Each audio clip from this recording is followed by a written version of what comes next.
Am südlichen Ende des Rheinwalds, dort wo der junge Hinterrhein zwischen steilen Bergflanken seinen Weg sucht, liegt das Bergdorf Hinterrhein.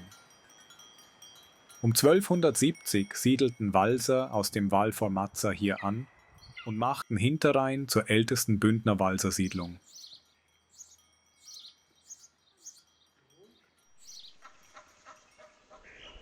Die Säumerei über den San Bernardino wurde neben Land- und Alpwirtschaft ab dem frühen 14. Jahrhundert zur Lebensgrundlage der Menschen im Tal.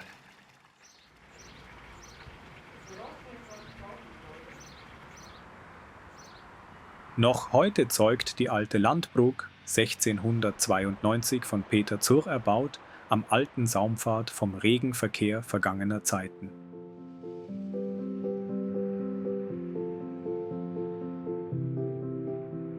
Erst mit dem Bau des San Bernardino-Tunnels im Jahr 1967 verlagerte sich der Verkehr.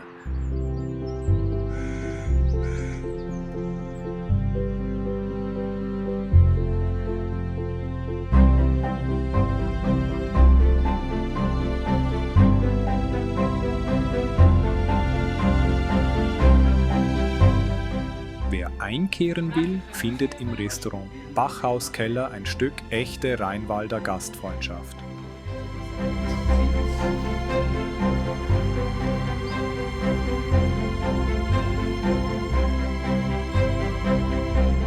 Von hier führen viele Wege hinaus in Berg und Tal. Der Rheinquellweg lädt ein, die Geheimnisse des Rheins und des Wassers zu entdecken.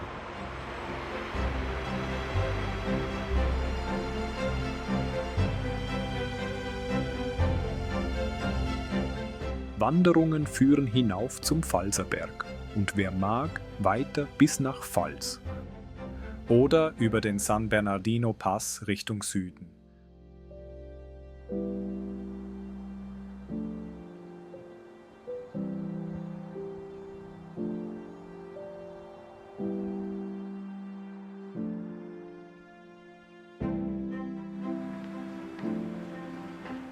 Im alten Kabinett erwartet sie eine kleine, aber feine Privatausstellung antiker Ansichten von Hinterrhein und Umgebung.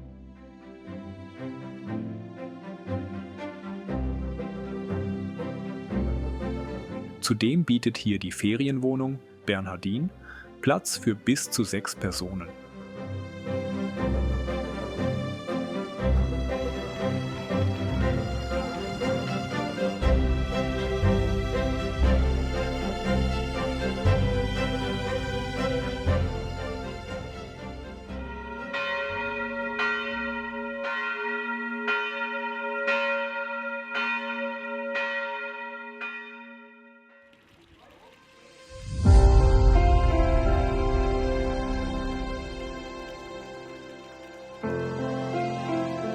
Auch die Ferienwohnung Irene bietet Unterkunft für bis zu 6 Personen.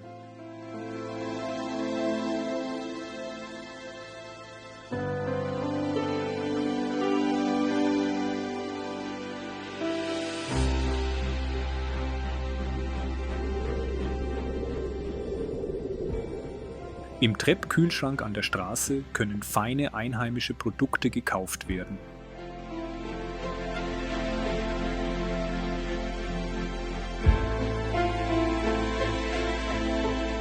Den Lussstall möchte der Verein Kletterstall Hinterrhein in eine moderne, wetterunabhängige Kletter- und Boulderanlage ausbauen. Mit Fokus auf Kinder, Jugendliche und Familien stärkt das Projekt Gemeinschaft und Bewegung im Bergtal.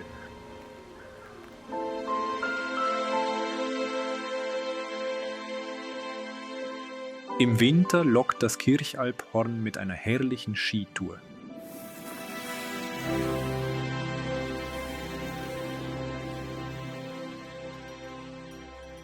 Und natürlich der Weg zur Zapporthütte und weiter zum Rheinwaldhorn und dem Ursprung des Hinterrheins. Lasst uns die Reise beginnen.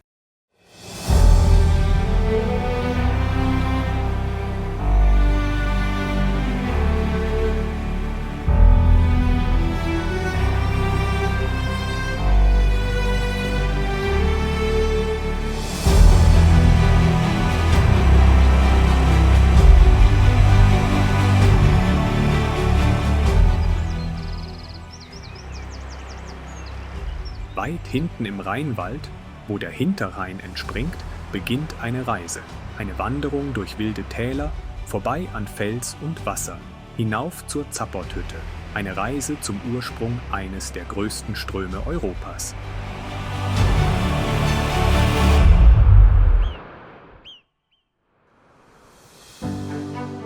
Der Wanderweg führt anfänglich über den Panzerschießplatz des Schweizer Militärs, danach stetig ansteigend, immer weiter weg von Hektik, immer näher in wilde Natur.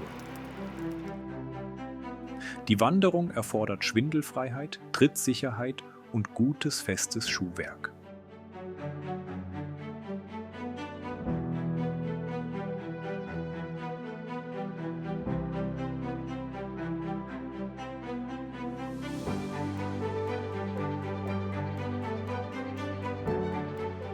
Nach einem verdienten Rast nähern wir uns der Hölle.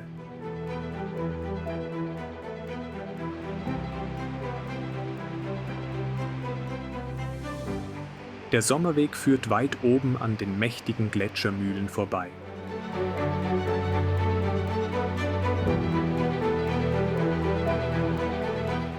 Eingemeißelt in die steil abfallende Felswand.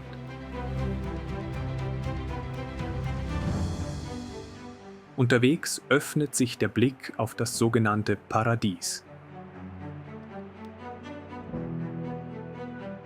Eine begrünte, liebliche Ebene auf der anderen Seite des Weges, unterhalb des Zapporthorns.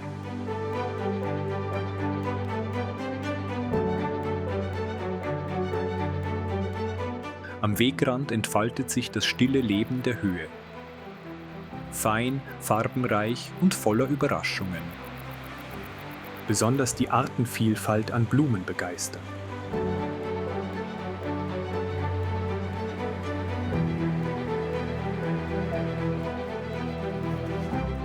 Nach einem letzten steileren Anstieg präsentiert sich das Rheinwaldhorn in seiner ganzen Pracht.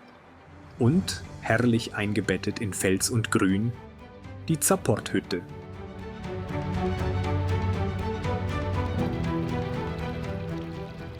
Ein Ort der Ruhe. Bewirtschaftet vom Schweizer Alpenclub.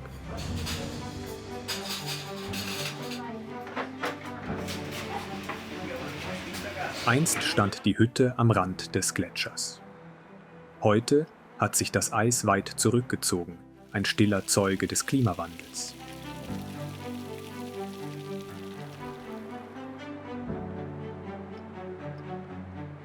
Doch der Tag ist noch nicht zu Ende.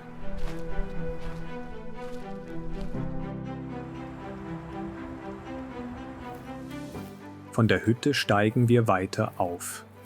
Zu einem Aussichtspunkt mit noch eindrücklicherem Blick aufs Rheinwaldhorn und somit zum südwestlichen Abschluss des Rheinwalds.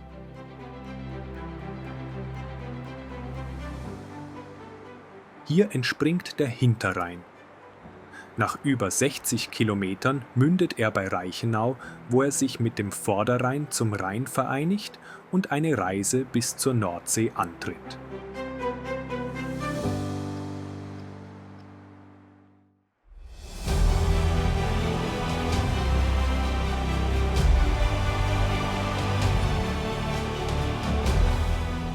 Am Abend taucht das Licht die Landschaft in ein Schauspiel.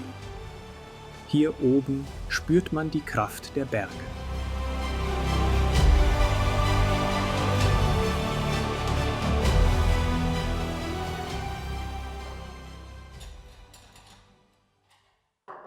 Der nächste Morgen.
Der Weg zurück ins Tal führt uns nochmals an Paradies und Hölle vorbei.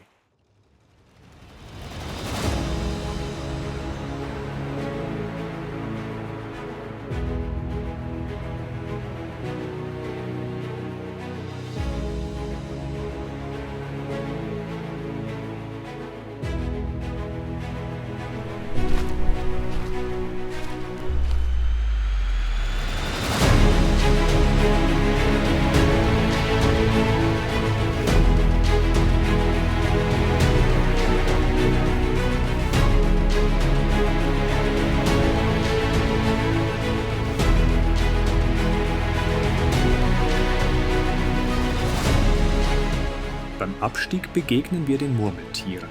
Sie spähen neugierig aus ihren Bauten. Fast wie ein Abschied aus dem Gebirge.